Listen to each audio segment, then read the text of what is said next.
پھر give them gifts.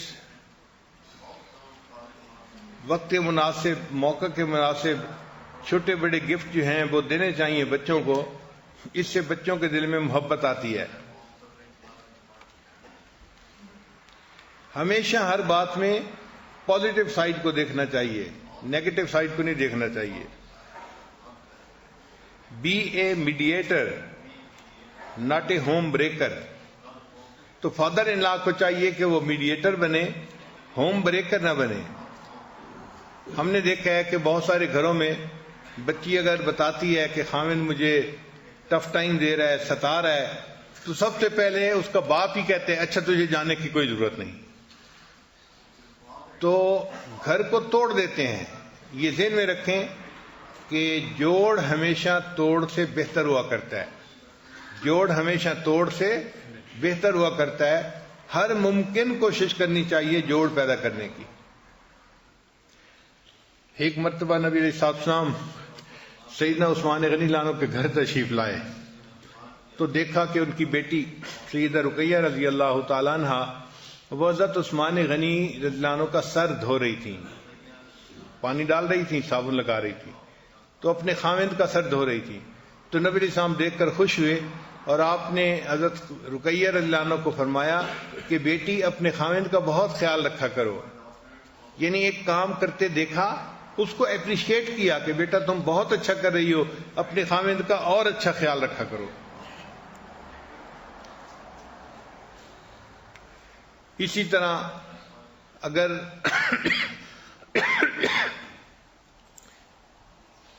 سسر کو چاہیے کہ وہ اپنی بیٹی ہی کو سمجھاتا رہے کہ وہ اپنے گھر کو بسانے کے لیے ہر ممکن کوشش کرے، پوری کوشش کرے.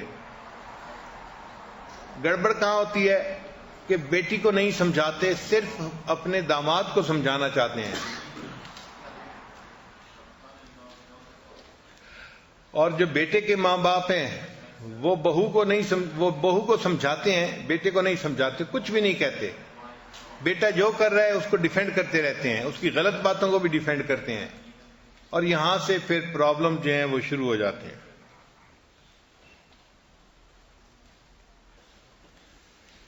پھر ایک پوائنٹ اور بھی ہے کہ flexibility in scheduling family gathering and events. Family gathering اور ایونٹس رکھنے ہوں تو اس میں فلیکسیبلٹی رکھنی چاہیے. بچوں کی اپنی مصروفیات ہوتی ہیں، کمٹمنٹس ہوتی ہیں، تو ایسا نہ ہو کہ بچوں کے لیے ان ایونٹس میں شامل ہونا مشکل بن جائے.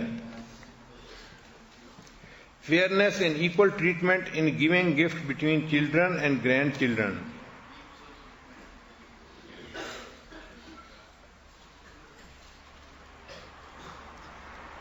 پھر ایک بہت اچھا پوائنٹ ہے کہ do not deprive son in law of the role as a problem solver and provider of the family.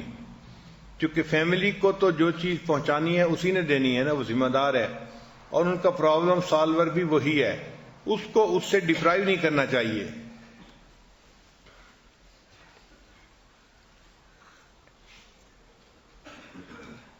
اور assistant should be given with no strings attached. Assistance تو دیں لیکن رسی نہ باندھیں.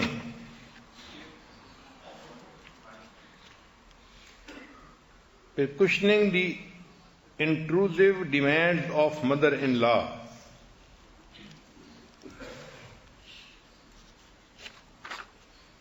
ایک پوائنٹ یہ ہے کہ acknowledge son in law's contribution as a husband and father in his daughter's life.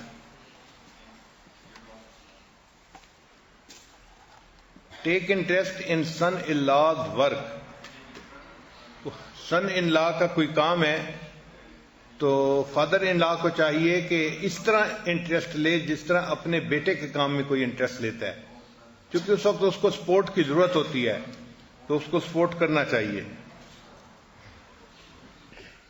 ایک ایسا بھی موقع آیا تھا کہ حضرت علی رضی اللہ تعالیٰ عنہ کی طرف پرپوزل آئی تھی ابو جہل کی بیٹی کی. اب وہ رشتہ دار بھی تھا، چچا تھا، تو گویا وہ فرسٹ کزن تھی، شکل صورت کی بھی اچھی تھی اور عزت والی فیملی تھی قریش کے اندر. تو حضرت علی لانو کے پاس ان کی پرپوزل آ گئی. تو حضرت علی رضی اللہ عنہ نے اس پر سوچنا شروع کر دیا کہ کیا میں دوسری شادی کر لوں. جب نبی علیہ السلام کو پتہ چلا تو اللہ کے حبیب صلی اللہ علیہ وسلم نے ان کو منع کر دیا کہ نہیں، تم دوسری شادی نہیں کر سکتے. اب یہاں کیا نکتہ ہے کہ شریعت تو اجازت دیتی ہے کہ نبی علیہ السلام نے کیوں منع کیا ان کو؟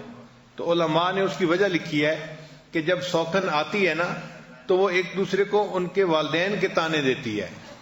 اگر کوئی سوکھن آ جاتی اور وہ سیدہ فاطمہ رضی اللہ عنہا کو والدین کے تانے دیتی تو وہ تانا نبی علیہ السلام تک پہنچتا. اس لیے نبی علیہ السلام نے منع ہی فرما دیا کہ تم فاطمہ کے ہوتے ہوئے دوسری شادی نہیں کر سکتے. چنانچہ جب نبی علیہ السلام نے سمجھایا تو حضرت علی رضی اللہ عنہ نے اس ارادے کو ترک کر دیا. جتنی کوششیں کرنی چاہیے اتنی زیادہ دعائیں بھی کرنی چاہیے، کیونکہ حدیث پاک میں آتا ہے کہ انسان کسی بھی مشکل سے حل کے لیے جو اسباب اختیار کرتا ہے ان میں سب سے بہتر سبب دعا ہوتی ہے. جتنے اسباب انسان اختیار کرتا ہے ان میں سب سے بہتر سبب دعا ہوتی ہے. تو فادر ان لا چونکہ بڑا ہوتا ہے تو اس کو چاہیے کہ وہ دعا بھی کرتا رہے کہ اللہ تعالیٰ بیٹے اور بہو کے درمیان محبت رکھے، بیٹی اور داماد کے درمیان محبت رکھے. انشاءاللہ اللہ تعالیٰ ان دعاؤں کو رد نہیں فرماتے. بڑوں کی دعائیں ہمیشہ کام آیا کرتی ہیں.